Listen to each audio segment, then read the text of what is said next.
Hi, welcome back to The Working Mom. So today I'm going to talk about something that's really important for everybody, and it's something that everybody really struggles with, and I think it's something that a lot of folks comment on, and that's work-life balance.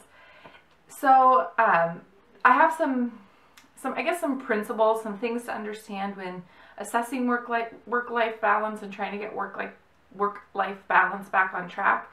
Just some things to consider. The first thing that's really important to consider is your job inherently designed to provide work-life balance? Oh, my little puppy has joined us. There are jobs out there that are just not about providing work-life balance, and so you have to establish, is that the kind of job that I have? Is my schedule too demanding? Will I ever be able to have that opportunity? And then you have to take a hard look at, no, my job will never be about work-life balance. It is about the work, and it is about all personal things. Second, then you need to really assess, do I want to make a career change? Where are my priorities? Because the problem is, you're going to drive yourself crazy if you don't look at it that way. If you look at it as, I'm going to force this to fit, you're just going to drive yourself crazy. Oh, you might be, if you hear my son in the background, he's watching a movie out in our number living room. Take a look at new patterns. So when you have kids and when you have a family and you have a career, and you're trying to fit everything all together, all those puzzle pieces start coming at you, and you need to assess the new pattern every time something new comes on. So you get promoted in your career and it takes more time. That's something new. You get married, you have kids, you make a move, you take on more and more responsibility at work. All of that is going to, you're going to have to adjust to a new pattern. And one big adjustment that's really, I think, one of the poisons that, one of the vices, I should say, that most Americans struggle with today is TV. And so turn the TV off and you will be surprised at how much quality interaction that you can have. And now I know that's a little heavy-handed, seeing as I just told you that my son's watching a movie. But you got to think about how many hours a day. So when you come home from work, is it come home from work, turn on the TV, or is it come home from work, spend time, play with my kids, and then make dinner, and then get everybody ready for bed, and then maybe read a little bit, and then maybe turn on the TV? Or is it I come home from work, sit down on the couch, turn on the TV? So limit as much TV time, because you'll be surprised at how much you really don't miss it. It's not feeding a fundamental need. I think it has its place, and I don't think there's anything wrong with TV per se, but it's the moderation aspect of it. And so I try to limit myself because I love watching TV and I love my shows, but then I don't get anything done, and I don't spend the quality interaction time that I'm looking for with my kids and my family in the time that I have outside of work. Number 3, don't be super mom. You're not going to be super mom. No one really is super mom. So if you look at Facebook and Pinterest, and you're on Instagram and you're on Twitter, there's so many posts that make that are really flattering to anybody, not just moms, but anybody. And it looks like, wow, they're making all of these custom cakes, and they make every dinner from scratch at night, and they're sewing their kids' clothes, and they sit down and give them preschool every day, and oh my gosh, she's, you know, a high-powered lawyer at the same time. That's never anyone's full reality. Don't try to be that. Just try to be the best mom you can be. There isn't anyone out there that is the greatest mom in the world, and at the same time is the greatest professional, and at the same time the greatest wife. Those are unobtainable, and if you start to use them as measuring sticks and start to compare yourself and grade yourself, if you will, you're just going to start to feel bad about the wonderful things that you are doing, and you're not going to have as much motivation to keep you going, doing the things that are really actually wonderful for your family. And so that kind of leads me into number 4. You are now a generalist. You are not a specialist. So a lot of people, when they're single, you're kind of a specialist. So you're specializing at work and you're specializing at your life. And that's really it.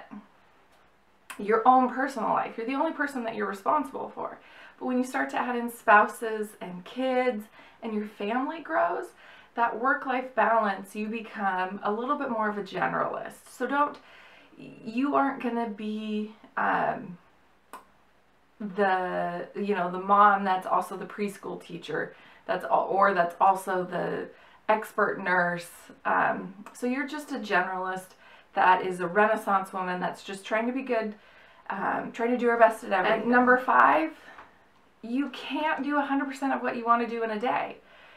Even if you didn't work and you were at home all day long and you said, this is my ideal perfect day. So if you take 1 second, pause this video and imagine, what is my ideal perfect day? And then you tried to play it out, it would never play out. You're never going to do everything that you want to get done every single day. You're not going to wake up refreshed and make your own breakfast and spend 30 minutes on the patio in the morning and then work out and then, then take your kids to whatever play activity. It's not working like that because life is too unpredictable. Life is too busy. And so you've got to think, what are the things that I just kind of want to experience in my life? And so think of it in those terms, not this is what my ideal day is and I'm going to come hell or high water, I'm going to do all of this damn stuff in one day. You're going to be so exhausted and frustrated, you're going to forget that, oh yeah, I'm supposed to have fun and enjoy my life at the same time. So number 6 is kind of controversial, and I'm on the side of you should compartmentalize a little bit. So when some people say there really is no such thing as work-life balance. You have your work life, you have your home life, and it's always going to be in a state of unbalance, and you got to get comfortable in that unbalance. And that's kind of what I see is, what's your new pattern? But I think what can also really help is when you are at work, focus on work. Do not check your Facebook and see what your family's up to. Do not make multiple calls to your care provider to see how your kid's doing. Do not call your spouse 75 times in the day just to bullshit. Focus on work. And then on the flip side, when you get home, focus on home. Don't check your email. Don't run a report. Focus on your family. And if you create a little bit more compartmentalization, you might be surprised at how much you actually enjoy those 2 separate times. You might actually realize how much you're getting done at work. And then you might also enjoy how much more present you are when you are at home. So I'm going to recommend compartmentalization between your work life and your home life. And my final tip is be present. So when we think about work-life balance, a lot of times what we're thinking about is the quality time with our children. And we always have to remember that with our children, it's just about being present. It's just about being with them. It's about taking a walk together around the park. It's not necessarily about taking them to the closest amusement park. It's about time together. That's what they crave and that's what they need. They need those loving hugs and kisses, and they need that time and attention. That's what will make their time great. And if you approach it in that selfless fashion, rather than the I need to keep up with the Joneses on Facebook, then you might find that you are enjoying your life better. And if you enjoy your life better, you might just enjoy your work better.